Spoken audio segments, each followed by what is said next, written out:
దేవునికి స్తోత్రం. యేసుక్రీస్తు ప్రభు కృపాసంగ ప్రియ సహోదరి సహోదరులకు ఆన్లైన్ ద్వారా, యూట్యూబ్ ద్వారా, వాట్సాప్ ద్వారా దేవుని అమూల్యమైన మాటలు అనుదినం వింటున్న దేవుని బిడ్డలైన మీ అందరికీ మన ప్రభువైన యేసుక్రీస్తు వారి పరిశుద్ధమైన నామంలో శుభాభివందనాలు తెలియజేస్తున్నాను. దేవుని బిడ్డలారా, 29వ తారీఖు శనివారం దినము, జూన్ నెల 2024 సంవత్సరం. దేవుడు మనకిచ్చినటువంటి వాక్యము పరిశుద్ధ గ్రంథము నుండి కీర్తనల గ్రంథము 22వ కీర్తన మొదటి చరణాన్ని చదువుకుని కొద్ది నిమిషాల వాక్యాన్ని ధ్యానించుకుందాం. నా దేవా, నా దేవా, నీవు నన్ను ఎలా విడనాడితివి? నన్ను రక్షింపక నా ఆర్తధ్వని వెనక నీవు ఎలా దూరముగానున్నావు? ప్రార్థన. పరిశుద్ధుడా, మహోన్నతుడా, కృపాసత్య సంపూర్ణుడు అయిన మా ప్రియ తండ్రి, వాక్యము ద్వారా నాతో మాట్లాడి మమ్మల్ని బలపరచుమని యేసుక్రీస్తు వారి నామంలో ప్రార్థించి వాక్యమును ధ్యానించుచున్నాము తండ్రి. ఆమెన్. ప్రభునందు ప్రియ దేవుని బిడ్డలారా, పరిశుద్ధ గ్రంథం నుండి కీర్తన గ్రంథం 22వ కీర్తనలో తెలియజేస్తున్నటువంటి మాటలో భక్తుడైన దావీదు గారు దేవుని సన్నిధి కొరకు ప్రార్థన చేస్తూ ఉన్నాడు. నా దేవా, నా దేవా, నీవు నన్ను ఎలా విడనాడితివి? నన్ను రక్షింపక నా ఆర్తతోని వెనక నీవు ఎలా దూరంగా ఉన్నావో, వినకుండా నువ్వు ఎలా దూరం అయిపోయావు నాకు అని మొరపెడుతున్నాడండి. దేవుని బిడ్డలు గమనించండి, ఈ కీర్తన శిలువ కీర్తన, శ్రమ మార్గంగా మనకి కనబడుతుంది. ఈ కీర్తన ద్వారా ప్రార్థన గొప్ప శ్రమల నుండి మనల్ని గొప్ప సంతోషానికి నడిపించునని తెలియజేస్తూ ఉన్నదండి. తన స్నేహితులు మరియు తనకు ప్రియమైన దేవుడు తనను విడిచిపెట్టి తృణీకరించినను తనను దేవుడు ఈ బాధ నుండి, ఎడబాటు నుండి విడిపిస్తాడని దావీదు గారు విశ్వసించాడు.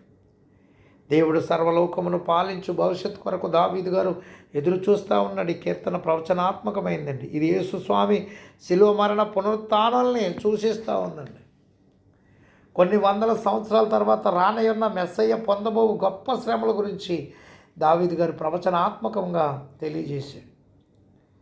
దావీదు గారు మెస్సయ్య వలె కొంత శ్రమలు అనుభవించినప్పటికీ విజయం పొందాడు. యేసు శిలువ శ్రమలు అనుభవిస్తూ 22వ కీర్తన మొదటి వచనంలో ప్రస్తావించాడు. అదే మాట మత్తయి సువార్తలో 27వ అధ్యాయంలో 46వ వచనంలో కూడా మనకి కనపడుతుందండి. మత్తయి సువార్త 27వ అధ్యాయము 46వ వచనంలో ఒకసారి చూద్దాం. 27వ అధ్యాయము 46వ వచనం. ఇంచుమించు 3 గంటలప్పుడు యేసు ఏలి ఏలి లామా సబక్తాని బిగ్గరగా కేక వేసిన మాటకు నా దేవా, నా దేవా, నన్నెందుకు చెయ్యి విడిచితివని అర్థం. ఏమంటే ఏలి ఏలి లామా షబక్తాని బిగ్గరగా కేక వేసిన మాటకు నా దేవా, నా దేవా, నన్నెందుకు చెయ్యి విడిచిపెట్టావు? బాధపడుతున్నాడు. శ్రమ, దుఃఖం అనేవి సార్వత్రికమని గౌతమ బుద్ధుడు కూడా బోధించాడని, మానవులుగా జన్మించిన వారందరూ ఏదో విధంగా ఎప్పుడో ఒకప్పుడు శ్రమ, బాధ, దుఃఖాలు రుచి చూడక తప్పదని, శ్రమ మార్గం గుండా మానవులు పయనించవలసిందేనని కీర్తన 22లో మానవుడు పొందుచున్న ఘోర శ్రమను సూచిస్తూ ఉందని, దేవుని యందు విశ్వాసముంచి భయభక్తులుంచిన వారు కూడా శ్రమలు అనుభవించవలసిందేనా? ఏమంటే శ్రమ, బాధ, మరణములు మానవాళ్ళందరికీ సంభవించునే ఉంటాయని ఏమంటే బైబిల్ యొక్క పండితులు తెలియచేస్తూ ఉన్నారు. దేవాతి దేవుడే తెలియపరుస్తూ ఉన్నాడు. మానవుడైనందుకు దేవుని బిడ్డలారా, ఎప్పుడు నిత్యము సంతోషమే కాదండి, ఎప్పుడు దుఃఖమే కాదండి, ఎప్పుడు బాధే కాదండి. వస్తూ ఉంటే శ్రమలు, ఆ శ్రమల నుండి విడుదల దేవుడు కలిగిస్తాడు. అందుకే 1 కొరింథీయులకు రాసిన పత్రికలో 10వ అధ్యాయం 13వ వచనంలో ఆయన అన్నాడు, శ్రమలు ఖచ్చితంగా శ్రమ వచ్చినా ఆ శ్రమ నుండి మనుషుడు సహించగలిగినంత కంటే శ్రమను దేవుడు అనుమతిని ఇవ్వడండి.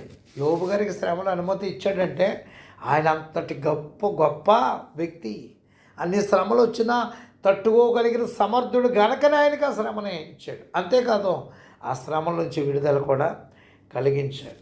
దేవుని బిడ్డలు గమనించండి, ప్రతి మనిషి శ్రమ లేనిదే సంతోషానికి విలువ లేదండి దేవుని బిడ్డలారా. చూడండి, ఇక్కడ తెలియజేస్తున్న మాటల్లో శ్రమల్లో విడిచిపెట్టబడుట. శ్రమలు భౌతిక మానసిక సంబంధంగా వస్తుంటాయి. భౌతిక శ్రమ గురించి అనగా శారీరక శ్రమను గురించి బైబిల్ విస్మరించలేదండి. 14-17 వచనాల్లో భౌతిక శ్రమ బాధను గురించి కీర్తనాకారుడు చక్కగా వివరించాడు. దప్పికను గురించి 14-15 వచనాల్లో తెలియజేశాడు. 16 వచనంలో నా చేతులను నా పాదములను పొడిచి ఉన్నారని, మరియు 17లో ఎముకలు విడిపోవుటాను గురించి కీర్తనాకారుడు ప్రస్తావించడంలో మానవుని శారీరక శ్రమను తెలుపుతూ ఉందండి. సిలువలో క్రీస్తు ఈ శారీరక బాధనే అనుభవించి మనకు ఒక మాదిరిని ఉంచాడు. ఆయన శారీరక శ్రమను అనుభవించుచున్న యోబుకి స్నేహితులు సలహాలు ఇచ్చి ఏమండి సంతృప్తి పరచలేకపోయారండి. మనం చూస్తే మానసిక శ్రమ, కీర్తనకారుడు తనను హింసించుచున్న వారిని ఉద్దేశించి వృషభములు అనేకములు నన్ను చుట్టుకొని ఉన్నాయి అన్నాడు. ఏమంటే సింహము వలె వారు నోరు తెరచుచున్నారు, మరియు కుక్కలు నన్ను చుట్టుకొని ఉన్నాయి. 16వ వచనాన్ని తెలియజేస్తుండే ఎవరిని ఉద్దేశించి కీర్తనకారుడు అలా సంబోధిస్తూ ఉన్నాడండి. స్నేహితుల అపహాస్యము, కీర్తనకారుని పురుగు వలె చూస్తూ ఉన్నారు. నిందింపబడుచున్నాడు, తృఢీకరింపబడ్డాడు. తోటివారు అపహాసం చేయొచ్చు, దేవుని కూడా నిందిస్తూ ఉన్నారు, దేవుని శోధింప ప్రేరేపిస్తూ ఉన్నారు. అంటే 9-10 వచనాల్లో దేవుడు విడిచాడన్న అనుభవము, అంటే జనము నుండి యెహోవాయే అతని దేవుడు ఎలా అతనిని ఇట్టి పరిస్థితిలో విడిచిపెట్టగలడో, ఆవిడ గర్భము పడినది మొదలుకొని దేవుడు అతనికి విశ్వాసం పుట్టించాడని, తల్లి కనినది మొదలుకొని నీవు దేవుడవు, గతంలో నన్ను విడిపించిన దేవుడు ఇప్పుడు ఎందుకు నన్ను విడిపించడం, బాల్యం నుండి దేవుడు తనకు తోడుగా ఉండి ఇప్పుడు విడిచిపెట్టాడు అన్న బాధ కీర్తనాకారుని మరింత బాధిస్తూ ఉందండి. మొదటి వచనంలో మనం చదువుకున్న మాట. ఇలాంటి కష్ట పరిస్థితుల్లో కూడా కీర్తనకారుడు దేవుని యందు విశ్వాసం విడిచిపెట్టలేదు. నా దేవాన్న సంబోధన 3 పర్యాయాలు వాడారని తెలియపరుస్తూ ఉన్నారండి. 22వ కీర్తనలు 22-31 వచ్చిన చూస్తే విమోచన స్తుతి యాగం.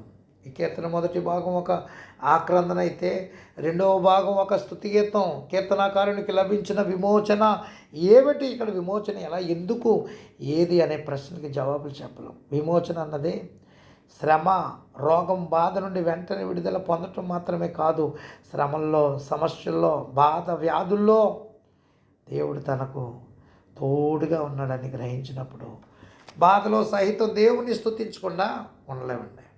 దానియేలు గ్రంథంలో 3వ అధ్యాయం 17-18 వచనాల్లో, అలాగే హబక్కూ గ్రంథంలో 3వ అధ్యాయం 17-18 వచనాల్లో, యోహాను సువార్తలో 11వ అధ్యాయం 5-6 వచనాల్లో, 21వ వచనంలో కూడా మనం జవాబు చూడగలుగుతాం. నన్ను రక్షించి నాకు ఉత్తరం ఇచ్చి ఉన్నామని కీర్తనాకారుడు విమోచనని వివరించాడండి. విశ్వాస ప్రార్థన అంగీకరింపబడ్డది. ఆయన శ్రమ నిరుపయోగమైనది కాదని, అది విమోచనార్థమైనది. మనం శ్రమ అనుభవిస్తే అది ఇతరులకి మనకు దీవెన కాగలుగుతుందని 1 కొరింథీ 1:6లో తెలియపరచండి. క్షమించాలి, 2 కొరింథీ 1:6లో.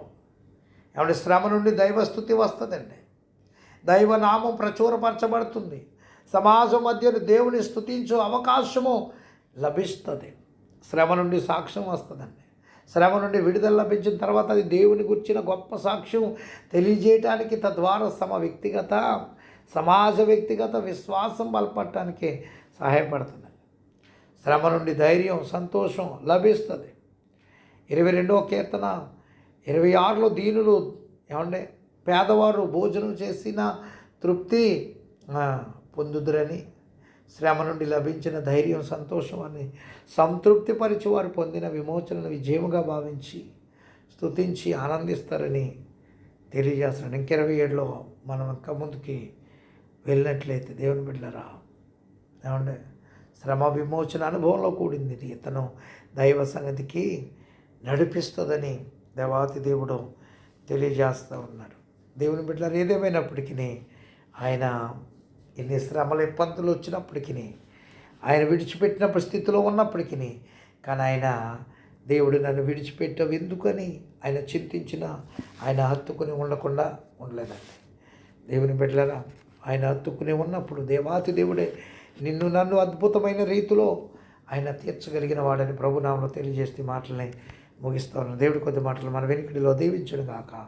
తండ్రి, కుమార, పరిశుద్ధాత్మ త్రియక దేవుని దీవెన మన అందరికి తోడై ఉండి కాపాడను గాక. ప్రభు పనులు మీ ఆత్మీయ సహోదరుడు పాస్టర్ ఎలీషా రాజు మస్కట్ నుండి. God bless you all.